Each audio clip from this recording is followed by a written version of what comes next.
friends. So நம்ம இன்னைக்கு kitchen செக்ஷன்ல பார்க்க போறது மணத்தக்காளி வத்த குழம்பு.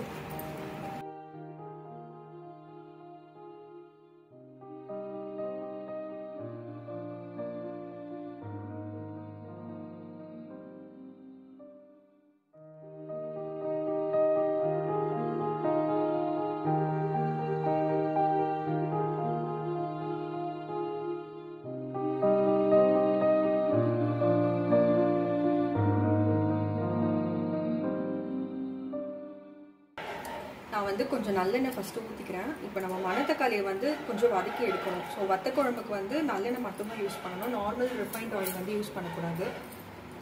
எண்ணெய் வந்து கொஞ்சம் சூடானதும் இதுதான் வந்து மணத்தக்காளி விதை. ஸோ இதுக்கு பதில் நீங்கள் வந்து எண்ணெய் வத்தல் வேணாலும் யூஸ் பண்ணிக்கலாம். மாங்காய் வத்தல் இருக்குது, சுண்டக்காய் வத்தல் இருக்குது. ஸோ இதை வந்து எண்ணெய் சூடானதும் இதில் நான் போட்டு கொஞ்சம் லைட்டாக ஃப்ரை பண்ணிக்கிறேன். வத்தல் வந்து உங்கள் ஆப்ஷனல். வத்தலே இல்லாமல் நீங்கள் பூண்டும் சின்ன வெங்காயம் மட்டும் கூட வச்சு வத்த குழம்பு வைக்கலாம். இது வந்து ரொம்ப தீயக்கூடாது. கொஞ்சம் லைட்டாக எண்ணெயில் சூடு பண்ணிவிட்டு எடுத்துடணும். சிம்மில் வச்சு கொஞ்சம் வதக்கிக்கோங்க. இந்த மாதிரி ஒரு சிலது வந்து கொஞ்சம் உப்பி வரும். அப்போது அந்த டைமில் வந்து இது எடுத்துருங்க.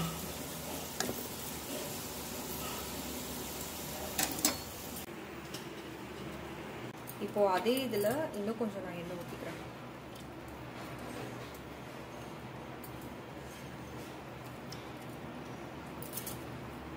எண்ணெய் வந்து நிறையவே ஊற்றுங்க வத்த குழம்புக்கு. அது வந்து கொஞ்சம் மேலே மிதந்து வரணும் கடைசியாக நீங்கள் குழம்பு இறக்கும் போது. எண்ணெய் காஞ்சப்போ கொஞ்சம் கடுகு, அப்புறம் கொஞ்சம் வெந்தயம்.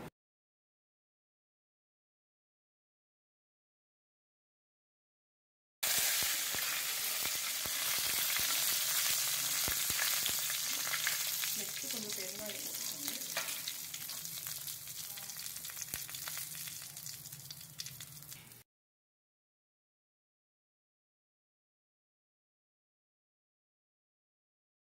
நான் பூண்டு சின்ன வெங்காயம் போட்டுட்டேன். ஃபஸ்ட்டு உங்களுக்கு பூண்டு கொஞ்சம் ரோஸ்டடாக பிடிக்கும்னா ஃபஸ்ட்டு பூண்டு போட்டு ஒரு 2 minutes வதக்கிட்டு அதுக்கப்புறம் சின்ன வெங்காயம் போட்டுங்க. ஊற்றுறேன். அது ஆல்மோஸ்ட் அந்த எண்ணெயில் தான் மிதக்கிற மாதிரி இருக்கணும் வெஜிடபிள்ஸ் எல்லாம். ரொம்ப டீப் ஃப்ரை பண்ணணும் அப்படிங்கிற அவசியம் இல்லை. சும்மா லைட்டாக அந்த ஆனியன் கலர் வந்து சேஞ்ச் ஆனால் போகணும். இப்போது இந்த ஸ்டேஜில் இந்த மணத்தக்காளி விதையும் போட்டுடலாம். இது இப்போவும் போடலாம், அப்படி இல்லைன்னா நீங்கள் கொதிக்கிறப்பவும் போடலாம். சும்மா ஒரு கலர் பண்ணிவிட்டு இப்போ மசாலா ஐட்டம்ஸ்லாம் ஆட் பண்ண போகிறோம். மசாலா ஐட்டம்ஸ் ஆட் பண்ணும்போது எப்போவுமே வந்து ஸ்டவ் வந்து சிம்மில் வச்சுட்டு தான் பண்ணிக்கணும், இல்லைன்னா தீஞ்சிடும். ஃபஸ்ட்டு வந்து நான் ஒரு ஸ்பூன் சாம்பார் பொடி போடுறேன். இந்த ஸ்பூனில் வந்து இந்த மாதிரி ஹீப்பாக ஒரு 2 ஸ்பூன் போடுறேன். இது காரம் எல்லாமே வந்து உங்களுக்கு ஏற்ற மாதிரி நீங்கள் மாற்றிக்கலாம்.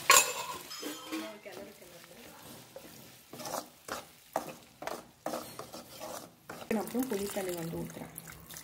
இந்த மாதிரி கொஞ்சம் ஃபில்ட்ரு பண்ணி ஊற்றிக்கோங்க. அப்போ தான் இந்த புளியில் இருக்க அந்த ஓடு அந்த ஸ்கின் எல்லாம் வந்து கரண்டிலே நின்றுடும். இல்லைன்னா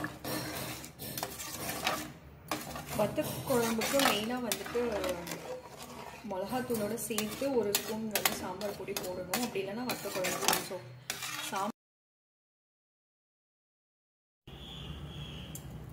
இப்போ நான் வந்து உப்பு ஆட் பண்ண போகிறேன். இதுவும் வந்து தேவையான அளவு தான்.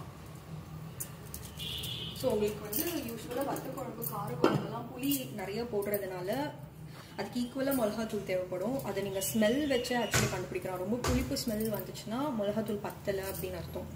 ஸோ நீங்கள் டேஸ்ட் பண்ணிவிட்டு எக்ஸ்ட்ரா கூட ஆட் பண்ணிக்கலாம். இப்போது வத்தக்குழம்பு வந்து நல்லா கொதிச்சிட்ருக்கு. இந்த டைமில் வந்து ஒரு இம்பார்ட்டண்ட் இன்க்ரீடியண்ட் வத்த குழம்புனாவே அதுக்கு வந்து வெல்லம். ஸோ வெல்லம் வந்து நான் இந்த டைமில் ஆட் பண்ணிக்கிறேன். ஏன் வெல்லம் ஆட் பண்ணுறோன்னா இது வந்து அந்த புளிப்பு உப்பு காரம் எல்லாத்தையும் வந்து ஒன்று சேர்க்கறதுக்கு தான் வெல்லம் ஆட் பண்ணுவாங்க. குழம்பு வத்தக்குழம்பு வந்து ஆல்மோஸ்ட் 3 to 5 minutes கொதிச்சிருச்சு. இந்த டைமில் வந்து நம்ம ஸ்டவ் வந்து ஸ்லோ பண்ணி கொஞ்சம் மீடியம் ஆர் லோ ஃப்ளேமில் வச்சுக்கோங்க. ஏன்னா இது வந்து ஸ்லோவில் உள்ளுக்குள்ளவே கொதிக்க தான் வந்து அந்த டேஸ்ட் எக்ஸ்ட்ராவாக கூடும். நமக்கே தெரியும் ஒரு ஸ்டேஜில் ரொம்ப திக்காகி நல்லா எண்ணெய் மேலே மிதக்கும். அந்த டைமில் நம்ம இதை ஆஃப் பண்ணிடலாம்.